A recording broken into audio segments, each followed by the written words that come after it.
31st, 2020, and this past Monday in America was a holiday.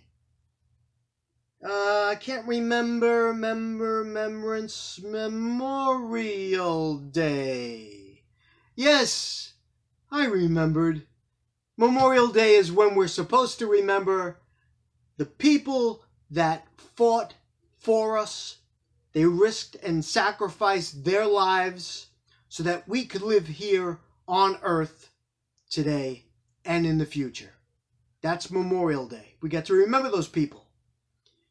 2,000 years ago, there was another guy who sacrificed his life so that all people, not just Americans, all people can spiritually live forever. And that guy is called Jesus. Yeah, that guy. That's what he did. So we remember him also. We're all spiritual beings. I know a lot of us don't know it, but we are. We have bodies that we roam around on earth with, but we're really spirits. And the only way I could speak to your spirit is through my body here on earth. So that's how we speak to each other here. Because we don't have the power to do it the other way.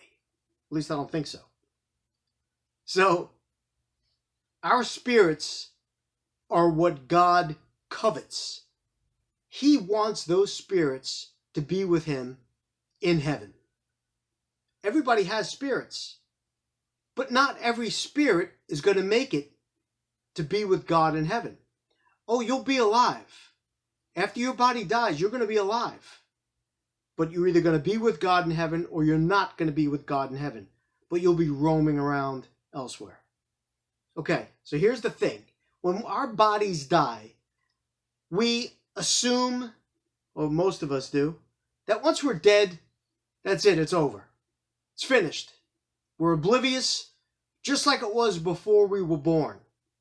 Now let me explain about that and why it's not the same. When our bodies die, you're going to know it this time because your spirit exists. Your parents, your father and your mother, directly created you. So once a cell from your father mated with a cell from your mother, that created your body. Your two cells started to create directly from your parents. However, your spirit, which is you, the real you, was directly created by God. It's just amazing how we have God's code in us. Mothers, fathers, we have the code in us to make other humans. We have God's code. That's the superhumanness about us. More on God's code in other videos. I love talking about that subject. But anyway, God directly created your spirit. So once those two cells intertwined, your spirit was born, you are alive. So once those two cells are not dealt with anymore and killed off, God gets a little upset because that spirit, which he had a plan for, is now kaput. So that's that story. Being dead is not going to be the same as being alive because now that we're dead with our bodies, our spirits have been created and we will have a consciousness and we will know exactly where we are and what's going on. You're not going to worry about what's on television. It's going to be a completely different life. I've seen it. For the 4 seconds I was gone, I recognized people. And if you want those people to get to be in God, with God in heaven with you, then this is a very simple task. You don't have to do things. You don't have to, like some multi-level marketing scheme. How many people can I get to do this? Okay, I want to get to heaven, so I have to buy this plot of land in Egypt. And if I just get 10 of my friends to do the same thing, I can get into heaven. The only way to get into heaven is to Not believe in God, because I don't believe in God. I know that there's God. You have to know God. You have to know Jesus, because he's the guy that's able to get your spirit into heaven, all men, around the whole planet. Know God, know Jesus and his teachings. And what did you do for God here while you were on earth? 60, 70, 80, 90, maybe 100 years you're going to get. You have all this time to make that decision. That's the only thing you have to make, is that decision. And what can I do for God while I'm here on this planet?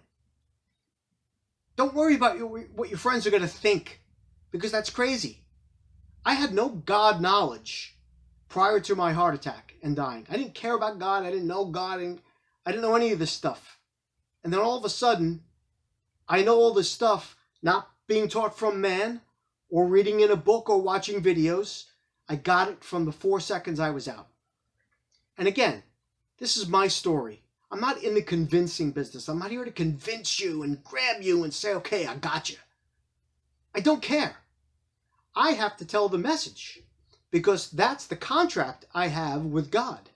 God and I have struck a deal that he let me go back into my body. He said, wait 3 years. I don't know why I had to wait 3 years. Don't ask. I don't know. And then I came public with my messages.